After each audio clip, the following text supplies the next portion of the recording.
Mercredi 12 janvier 2022, bonjour à tous et bienvenue dans le journal de la mi-journée. Voici les titres. En Côte d'Ivoire, 60 milliards de francs CFA pour soutenir et financer les petites et moyennes entreprises, les PME. Le Fonds de solidarité africain, le FSA, a accordé une ligne de garantie à la Chambre de commerce et d'industrie de Côte d'Ivoire. Dans ce journal, la satisfaction des dirigeants de PME. La Coupe d'Afrique des Nations 2021 avec l'entrée en scène aujourd'hui de la Côte d'Ivoire. Les éléphants footballeurs affrontent la Guinée équatoriale ce soir à 19h GMT. Cette rencontre va se dérouler au stade Japoma de Douala, la capitale économique camerounaise. Enfin, au Burkina Faso, l'arrestation de 8 militaires soupçonnés de fomenter un coup d'État. En Côte d'Ivoire, un conseil des ministres aujourd'hui au palais présidentiel dans la commune du Plateau. Réunion en présence bien sûr du président de la République Alassane Ouattara. Nous allons faire le point sur les échanges et travaux des membres du gouvernement dans nos prochaines éditions. Je vous l'annonçais dans les titres, les petites et moyennes entreprises de Côte d'Ivoire très heureuses en ce début d'année 2022. La raison, le Fonds de solidarité africain, le FSA, a accordé une ligne de garantie de 60 milliards de francs CFA à la Chambre de commerce et d'industrie. Objectif, amener et encourager les banques ivoiriennes à assurer le financement des besoins exprimés par les PME. Annonce faite hier lors d'un forum d'échange qui s'est tenu dans les locaux de la Chambre de commerce et d'industrie dans la commune du Plateau. Les explications détaillées de Dangui Dangui. Les petites et moyennes entreprises ivoiriennes, notamment celles des secteurs de l'agro-transformation, de l'hôtellerie et de l'agriculture, vont désormais avoir un accès facile au financement. C'est une assurance du Fonds de solidarité africain FSA à l'issue d'un forum d'échange entre une mission de ce fonds et le secteur privé ivoirien à la Chambre de commerce et d'industrie de Côte d'Ivoire. On attendait ça. Parce qu'aujourd'hui, nos banques ont du mal à nous suivre. Quand vous arrivez à une banque pour vous avec un dossier, ils sont tout le temps en train de vous demander oui, ça. Mais aujourd'hui, si le Fonds de stratégie a décidé de nous accompagner, ben je pense que c'est un boom économique qui va se réaliser. Nous mettons avec la FSA qui nous donne les garanties solides et valables pour ne pas perdre du temps. À charge maintenant aux PME de mieux se structurer pour être éligibles à la palette d'instruments de financement que veut déployer le Fonds de solidarité africain en faveur du développement du secteur privé ivoirien. À travers justement l'accord que nous avons signé, et nous allons d'abord donner les bonnes informations et créer les conditions pour que les entreprises se structurent afin de leur permettre de bénéficier justement de ces fonds. Le FSA et la Chambre de commerce et d'industrie ont signé un accord pour, disent-ils, apporter un souffle nouveau au secteur privé ivoirien en mettant à sa disposition des solutions appropriées et pérennes aux problèmes de financement. Nous sommes prêts, à partir de ma déclaration-là, à donner à la Chambre de commerce une garantie de portefeuille de 60 milliards de francs CFA. Au président Fama de nous dire, voilà les banques au niveau desquelles il faut loger ces 60 milliards et nous allons les y loger sans difficulté de façon à ce que les banques elles-mêmes puissent instruire les requêtes de garantie directement. La Côte d'Ivoire se place en tête des pays bénéficiaires du FSA avec un total de garanties de plus de 140 milliards de francs CFA pour un financement d'environ 300 milliards mobilisés par les entreprises ivoiriennes selon le directeur général du FSA. Dans l'actualité nationale aussi, cette séance de formation des agents des impôts, les travaux ont porté sur le nouveau mode de comptabilité des recettes fiscales sur la base des droits et obligations constatés. Une nouvelle approche de comptabilité qui permet aux régisseurs de recouvrer exactement en fin d'année le montant annoncé par le contribuable en début d'exercice. Les précisions de chaque connaît. La réforme du budget programme, nouveau mode de gestion basé sur la logique de performance et de transparence, s'installe à son tour dans la mobilisation des recettes fiscales avec la réforme des droits et obligations constatées. Avec cette réforme, le montant déclaré d'un contribuable en début d'exercice doit être obligatoirement recouvré à la fin de l'exercice par le receveur des impôts. Ça introduit un peu plus de transparence. En début d'exercice, voilà ce qu'on a déclaré. En fin d'exercice, voilà ce qu'on a recouvré. Qu'est-ce qui reste à recouvrer? Ça améliore les finances publiques. Ça permet de faire entrer un peu plus d'argent. Ça permet de faire un peu plus de dépenses. La construction de routes, les hôpitaux. Voilà, c'est la transparence. Et puis l'accroissement des recettes. Les mécanismes de cette nouvelle approche de mobilisation des recettes fiscales ont été dispensés aux agents de la Direction générale des impôts, précisément les receveurs des impôts, les premiers acteurs concernés. Généralement, le receveur est pécuniairement responsable de ce qui n'a pas recouvré. Avant, il y avait une tolérance parce qu'on se disait qu'on n'avait pas bien informé les différents receveurs, mais désormais, avec les droits constatés, s'il a pris en charge, ça veut dire qu'il est sûr de recouvrer. L'objectif de ce séminaire qui prend fin ce mercredi est de permettre la mise à niveau des comptables de la Direction générale des impôts afin de s'approprier ce nouveau système du principe des droits constatés. Hors de chez nous, de lourdes sanctions infligées au Mali par la communauté économique des États de l'Afrique de l'Ouest. À noter la fermeture des frontières, la suspension des transactions, le gel des avoirs du pays à la Banque centrale des États de l'Afrique de l'Ouest, la BCEAO. Alors quels sont les effets de ces mesures sur le Mali? Quelles conséquences probables sur l'économie ivoirienne? Pour en parler, Mahama Traoré. Ce qui était redouté arriva. Depuis ce dimanche, la CEDEAO, Communauté économique des États de l'Afrique de l'Ouest, a placé le Mali sous un régime de sanctions économiques et financières, réagissant ainsi à la volonté de la junte au pouvoir de conduire une transition de 5 ans à la tête du pays. Suspension de toutes les transactions commerciales et financières entre les pays de la CEDEAO et du Mali. Le gel des avoirs de l'État de la République du Mali dans les banques centrales de la CEDEAO. Le gel des avoirs de l'État malien et des entreprises publiques dans les banques commerciales des pays de la CEDEAO. La suspension de toute assistance et transactions financières en faveur du Mali par les institutions de financement de la CEDEAO, particulièrement la BIDC et la BOAD. Pour parvenir à de telles sanctions, la CEDEAO a dû compter sur le soutien de l'UEMOA, Union économique et monétaire ouest-africaine, ce qui a favorisé la décision de fermeture des guichets de la BCEAO, Banque centrale des États de l'Afrique de l'Ouest, au Mali, membre de la zone franc. Concrètement, ça veut dire que le Mali n'aura plus d'argent, de ressources pour acheter, pour payer ses importations. Un pays importe et pour ses importations, il faut acheter. Le Mali ne pourra plus bénéficier de crédits, de prêts au niveau des banques, au niveau de la BCEAO, ça sera terminé, c'est gelé. Il va y avoir une incidence sur le quotidien des populations, étant donné que les banques commerciales à l'intérieur du Mali ne pourront pas fonctionner correctement. Toutes les transactions extérieures, pas que les transactions publiques d'ailleurs, toutes les transactions à l'extérieur du Mali via les banques commerciales vont être fragilisées naturellement par ces dispositifs.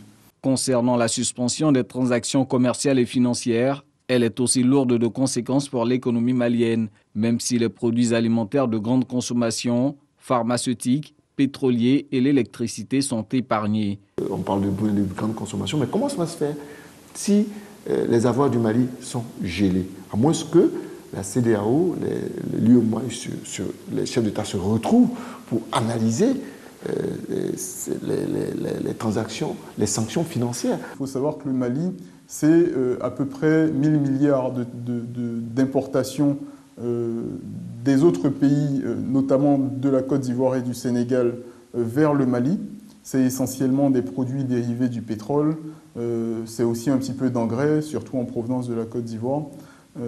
Donc c'est tout un tas de biens qui ne vont pas être vendus par ces pays-là. Le Mali exporte beaucoup de bovins, par exemple, dans la région, au Sénégal et en Côte d'Ivoire, mais aussi dans d'autres pays de la région. C'est aussi quelque chose qui va probablement avoir un impact sur le coût, le prix de la viande, par exemple, en Côte d'Ivoire et au Sénégal. L'autre enjeu de ces sanctions, c'est que le Mali n'a pas d'accès direct à la mer. Ses échanges avec le monde transitent pour la plupart par la Côte d'Ivoire et le Sénégal. 70% des marchandises par le port de Dakar et 30% par celui d'Abidjan. Si jamais ces mesures-là perdurent, il y aura une inflation sur les denrées, très probablement. Il va y avoir un impact pour le le Malien moyen sur son pouvoir d'achat. De leur côté, les opérateurs économiques maliens assurent se donner les moyens d'approvisionner le marché local malgré ces sanctions. Nous allons aider la population à avoir tous les services et tous les articles dont elle aura besoin. Donc cet appel est à l'endroit des opérateurs économiques de serrer la ceinture. Notre crainte est que les marchandises, les prix ne flambent pas. Donc c'est pourquoi nous avons déjà fait un premier déplacement pour aller contacter effectivement les autorités portières. Et dès que la sanction est tombée, nous avons pratiquement envoyé des lettres dans pratiquement tous les ports, les 7 ports avec lesquels nous travaillons. Visiblement, ce bras de fer entre les autorités de transition et la CEDEAO ne fait pas les affaires du secteur privé. Les relations d'affaires seront probablement figées pour l'instant parce qu'on n'a pas suffisamment de visibilité aujourd'hui. Une sorte d'embargo en réalité qui est imposé à l'État malien. Et avant de prendre toute décision business avec le Mali, il faudrait savoir jusqu'où iront ces mesures. Si les camions sont bloqués du côté sénégalais, n'oubliez pas que des Sénégalais se sont endettés pour faire le transport, rien que le transport du Mali. Donc eux aussi, ils ont des problèmes. D'autres effets restent aussi à craindre si la situation perdure. L'une des conséquences, c'est qu'on va avoir le commerce illégal, on va avoir les trafics. Vous voyez, on va avoir des trafics de tout genre, trafic d'humains, commerce illégal. Et fondamentalement, cela va agir sur l'économie de nos pays. Au regard de tous ces impacts probables, un retour rapide à la normalité est souhaité. Il faut que les deux parties puissent discuter, puissent négocier, faire de part et d'autre des compromis pour aboutir à des accords. Mais c'est la seule possibilité pour moi de résoudre la situation. Pour l'heure, la CEDEAO pose comme condition à la levée progressive de ces sanctions la mise en œuvre par la junte d'un chronogramme acceptable de retour rapide à l'ordre constitutionnel au Mali. Voilà des précisions de Mama Traoré. En Côte d'Ivoire, la présentation de l'œuvre La revanche des contextes, des mésaventures de l'ingénierie sociale en Afrique et au-delà. C'était à l'école normale supérieure dans la commune de Cocody. Ce livre, écrit par le professeur Jean-Pierre Olivier de Sardane, propose des pistes de solutions aux problèmes rencontrés par les sociétés africaines. Les explications de Sephora Zegui. C'est au cours d'une conférence que le professeur Jean-Pierre Olivier de Sardane présente son ouvrage « La revanche des contextes, des mésaventures de l'ingénierie sociale en Afrique et au-delà ». Une analyse de 480 pages dans laquelle l'anthropologue français apporte des pistes de solutions aux problèmes sociaux que rencontre l'Afrique. La revanche des contextes, c'est parce que les contextes de mise en œuvre, les contextes locaux sont tous extrêmement diversifiés, sont tous très particuliers et on fait des interventions qui, elles, sont standardisées, qui ont été élaborées par les institutions internationales, par les grandes agences de développement, par les banques de développement, par les grandes ONG. Ces interventions sont standardisées, on les retrouve à peu près partout dans tous nos pays. Je veux dire, ce que nous, on a au Niger, vous l'avez aussi en Côte d'Ivoire, l'UNICEF fait les mêmes choses, l'OMS fait les mêmes choses, la Banque mondiale fait les mêmes choses, l'Agence française de développement aussi, ou les Suisses, etc. Donc, c'est des interventions standardisées qui ont beaucoup de mal à prendre en compte les contextes locaux. Jean-Pierre Olivier de Sardane, un politologue et anthropologue chevronné selon Fred Eboko, son ancien étudiant, par ailleurs représentant de l'Institut de recherche pour le développement en Côte d'Ivoire. C'est un peu la force de Jean-Pierre que d'avoir pratiqué une socio-anthropologie de terrain, encadrée par une réflexion conceptuelle et épistémologique toujours présente. Et ce que Jean-Pierre Olivier de Sardane montre un peu, c'est les effets inattendus des projets de développement. Et il fait ça depuis très longtemps. Et c'est vraiment un chercheur plurivalent et qui le montre très bien dans ce nouvel ouvrage qui s'appelle « La revanche des contextes ». Et c'est vraiment un ouvrage majeur et c'est peut-être, comme il le dit lui-même, un de ses ouvrages les plus exigeants. Conférence certes, mais également hommage à Jean-Pierre Olivier de Sardane, cet enseignant grâce à qui la Côte d'Ivoire a l'une de ses meilleures professeurs d'anthropologie, devenue aujourd'hui ministre de l'Éducation nationale et de l'alphabétisation. Mariatou Koné relate les secrets de sa réussite. Il m'a formé, avec lui j'ai eu mon DEA, avec lui j'ai eu mon doctorat. À l'époque c'était la première thèse unique, en tout cas de notre département. Et aujourd'hui, je suis à ses côtés pour parler d'un de ses ouvrages. Jean-Pierre, ce sont des sujets, ce sont des thèmes.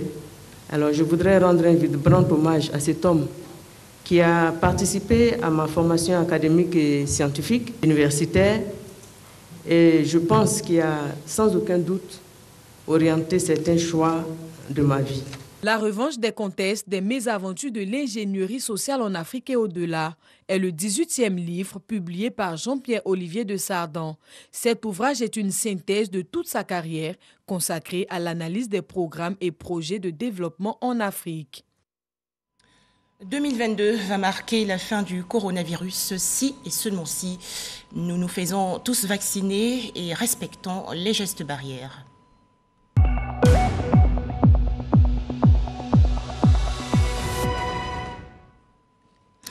En Côte d'Ivoire, 180 nouveaux cas de coronavirus enregistrés hier par le ministère de la Santé, de l'Hygiène publique et de la couverture maladie universelle. La Côte d'Ivoire dénombre à présent 77 857 cas confirmés de coronavirus, 70 829 personnes guéries, 742 décès et 6 286 cas actifs. Toujours au chapitre santé, cette mission de chirurgie réparatrice axée sur les brûlures caustiques de l'œsophage à l'hôpital mère-enfant de la commune de Bargeville. Il s'agit de la 5e mission de chirurgie. Cette intervention concerne 13 jeunes enfants ayant accidentellement ingéré des substances nocives. Les explications de Mama Traoré. S'affairer pour ne pas se laisser dominer par l'angoisse. Dame Keïta procède ainsi, alors même que son fils de 3 ans subit une intervention chirurgicale délicate à l'hôpital mère-enfant de Bingerville. L'opération vise à restaurer l'œsophage du gamin, endommagé suite à l'ingestion de la potasse. Souvent, il boit l'eau, café, puis c'est fini. Bon, souvent aussi, rien n'y passe. Même cracher, il n'arrive pas à avaler. Donc, on est là comme ça. Dieu nous a sauvés, on est venu ici. Ils ont fait une sonde ici, là. Donc c'est là-bas, je lui donne à manger. En plus du fils de Dame Keïta, 12 autres enfants sont actuellement internés à l'hôpital mère-enfant de Bingerville dans le cadre d'une mission de chirurgie réparatrice axée sur les brûlures caustiques de l'œsophage. Dans les blocs opératoires, les équipes médicales de l'hôpital mère-enfant, assistées d'experts français, s'activent à redonner une seconde vie à ces enfants. Il s'agit d'une technique pour remplacer totalement. Quand on dit remplacement, vraiment, c'était vraiment un remplacement.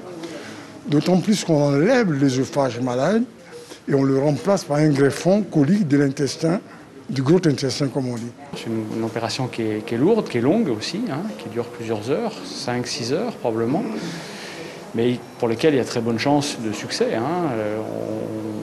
On a suffisamment d'expertise maintenant pour que ça se passe bien, qu'il y ait le moins de complications possible. Cette mission de chirurgie pédiatrique en est à sa 5e édition. Elle est le fruit d'un partenariat entre l'ONG française La Chaîne de l'Espoir et la Fondation Children of Africa de la première dame Dominique Ouattara à travers l'hôpital mère-enfant de Bingerville. Aujourd'hui, nos équipes arrivent à travailler correctement, donc arrivent à opérer en toute sérénité ces enfants, sans l'aide extérieure. Je crois que c'est le but qui était recherché. Donc le transfert de compétences, de telle sorte que nos équipes, avec tous les équipements que nous avons, puissent être réellement opérationnels pour pouvoir prendre en charge ces enfants.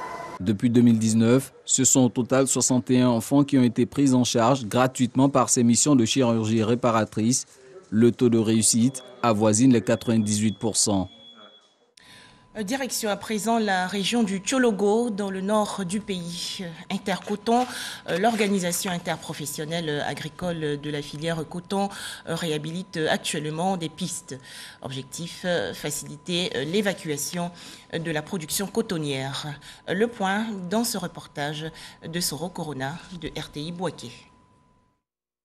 L'évacuation de la production cotonnière est souvent confrontée au mauvais état des pistes villageoises. Pour relever ces défis, depuis 2018, Intercoton, organisation interprofessionnelle agricole de la filière coton, investit dans la réalisation des pistes. Ce sont plus de 1600 km de pistes construites en 4 ans. Le PSAC a réalisé au niveau du bassin cotonnier plus de 500 km de route en termes de réhabilitation et entretenu 1600 km de route. Donc le PSAC est fini à partir de 2018. L'Intercoton à son sein, la cellule infrastructure, a décidé de prendre cette activité qui est la réhabilitation et l'entretien des pistes. Chaque année, Intercoton investit 50 millions de francs CFA pour réhabiliter et ouvrir de nouvelles routes, construire des ponts dans le bassin cotonnier. Des travaux salués par les producteurs. Le développement de la filière coton, ça commence par la piste. Parce que pour transporter les entrants pour venir au champ, tu es obligé de passer dans la piste.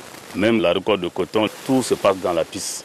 Vraiment, je suis très heureux pour le geste que l'Intercoton a fait pour aider le producteur. Pour voir de plus près ces réalisations, le conseil d'administration d'Intercoton s'est rendu dans la région du Tchologo. Ces infrastructures routières viennent en soutien aux efforts déployés par le gouvernement ivoirien. Aujourd'hui, on a beaucoup de production et les pistes ne sont pas vraiment bonnes.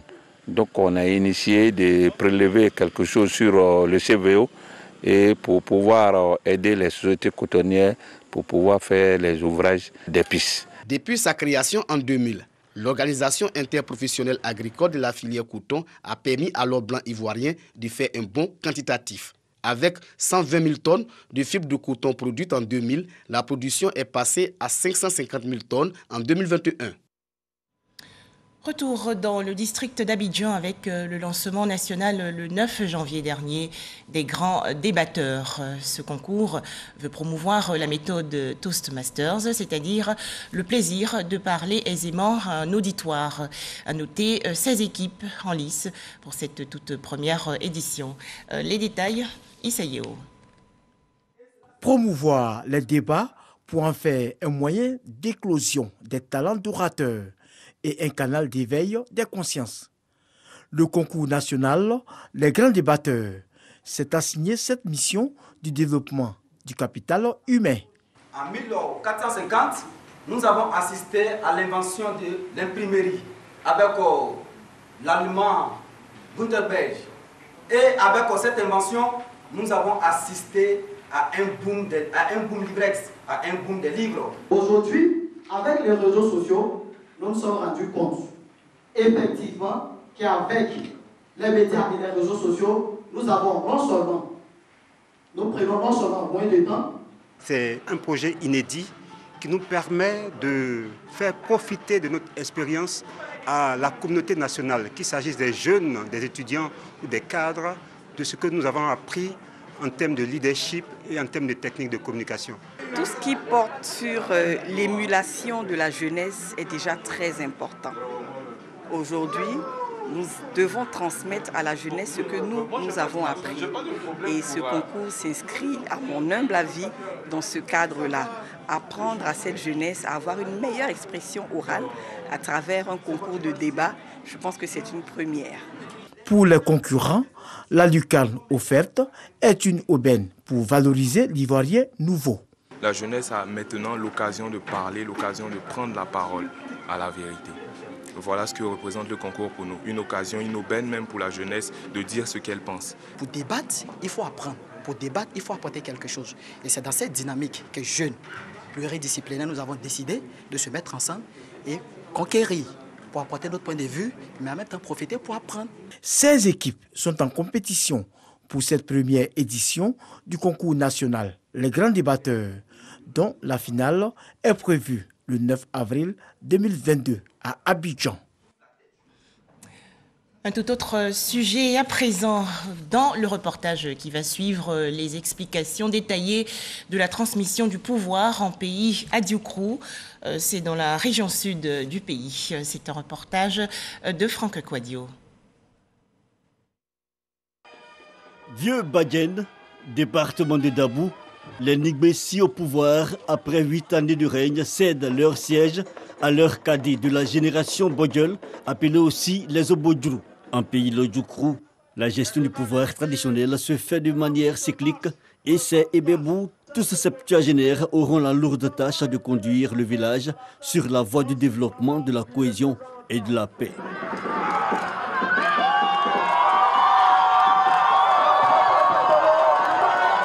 Les nouveaux Ebebou présentaient alors à tout le village le clou de la journée, la remise des attributs, la canne, le chapeau, le chasse-mouche, le pagne et le kaolin. Les Obodjrou placent leur règne sous le sceau d'une gestion participative. Nous mettons le sol du pouvoir sur le rassemblement, la concorde et la solidarité pour qu'ensemble, fils et filles de ce village et les assimilés, ceux qui nous font faire l'honneur d'habiter avec nous, doivent travailler avec nous. Parce que l'affaire de la gestion du village est l'affaire de tous. Quand on est isolé, ce n'est pas bon. Il faut que tout le monde participe à ce développement-là. Les filles et fils du pays Lodjoukro saluent la continuité de ce processus de succession générationnelle d'exercice du pouvoir traditionnel. Les différents intervenants invitent d'ailleurs la jeune génération à maintenir la flamme. Nous avons une mission de sensibilisation, d'information auprès de la jeunesse pour qu'ils s'approprient ce système de gouvernance parce que c'est démocratique, ça se fait sans palabre. En pays Adjoukrou, on dénombre 7 générations composées chacune de 3 catégories. La prochaine fête de l'Ebeb à Vieux-Badiène aura lieu en 2028. Direction le centre-nord du pays, un nouveau siège pour la chefferie de Nyakaramandougou dans la région du Hambol. Ce projet gouvernemental s'inscrit dans le cadre d'un programme à impact rapide. Les précisions de Kader Sogodougou de RTI Bouaké. Un nouveau siège pour les chefs traditionnels du département de Nyakaramandougou. Cette réalisation s'inscrit dans le projet à impact rapide du gouvernement à hauteur de 46 millions de francs CFA. La maison des chefs de Nyakaramandougou est bâtie sur 61 mètres carrés et comprend des bureaux, une salle de réunion et des salles de séjour. Elle est destinée aux 61 chefs traditionnels que compte le département. Les clés du siège sont remises ici aux bénéficiaires par les autorités administratives de la région du Hambol. Une grande satisfaction pour la chefferie. Le chef d'aujourd'hui n'est pas celui d'hier. Celui d'aujourd'hui, c'est un agent de développement. Alors nous devons, comment on appelle ça, créer une synergie d'action pour que chacun dans son village puisse impacter positivement le développement socio-économique de son village. Occasion pour les différentes autorités administratives et politiques de la localité d'inviter la chefferie à toujours prôner la paix et la cohésion sociale dans le département de Nyakaramandougou, surtout à faire de leur siège un lieu de conciliation. Sport, football, la Coupe d'Afrique des Nations 2021 au Cameroun avec l'entrée en lice aujourd'hui des éléphants de Côte d'Ivoire. La Côte d'Ivoire va affronter la Guinée équatoriale.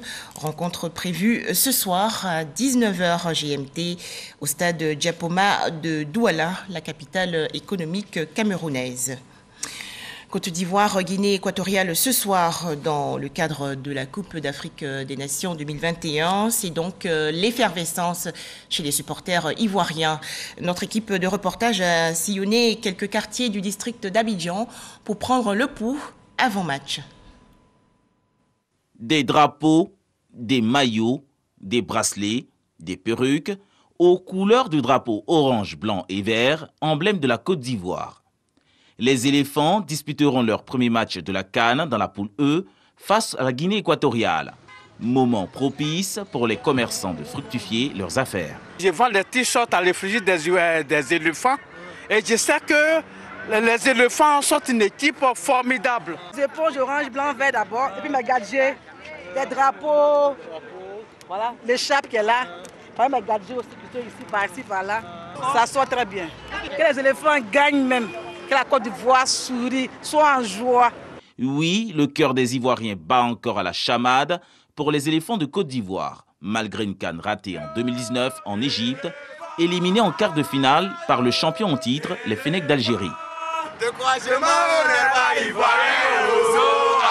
Je reste assez positif par rapport à cette équipe-là parce que j'espère qu'on va gagner. On a beaucoup de qualité à nos garçons de montrer combien de fois on peut leur faire confiance. Dans l'attente de ce match, les habitants de la commune de Yopougon mettent les bouchées doubles pour pousser leur équipe jusqu'à la victoire finale. Des sièges aux couleurs du drapeau ivoirien, des écrans géants, un podium sur la place Figuegayo pour égayer le public. C'est un village aménagé pour accueillir tous les Ivoiriens pour venir prendre part à la fête. On insiste beaucoup sur le côté sanitaire parce qu'on a déposé des tentes de vaccination ici. Quand la Côte d'Ivoire joue, c'est une fête qui se déploie. Et donc nous avons pris des dispositions. Et pour la circonstance, il y a de la bonne ambiance. Il y aura du live, il y aura plein de prestations artistiques. Un village de la CAN érigé sur cette place très prisée par les populations. Objectif, permettre aux supporters de suivre le match en direct du Cameroun dans la ferveur et la convivialité. Avec ce soutien sans faille aux éléphants footballeurs, les Ivoiriens démontrent ainsi leur patriotisme et leur passion pour le football. Rappelons les rencontres aujourd'hui, mercredi 12 janvier 2022, Tunisie, Mali à 13h GMT, Mauritanie, Gambie à 16h et enfin la rencontre tant attendue par les Ivoiriens, Côte d'Ivoire, Guinée équatoriale, prévue ce soir à 19h GMT. Pour terminer l'actualité, au Burkina Faso, où 8 militaires accusés de planifier un projet de déstabilisation des institutions de la République ont été arrêtés. Annonce faite hier par le procureur militaire de Ouagadougou, la capitale. Voilà, merci de nous avoir suivis et vive les éléphants footballeurs de Côte d'Ivoire.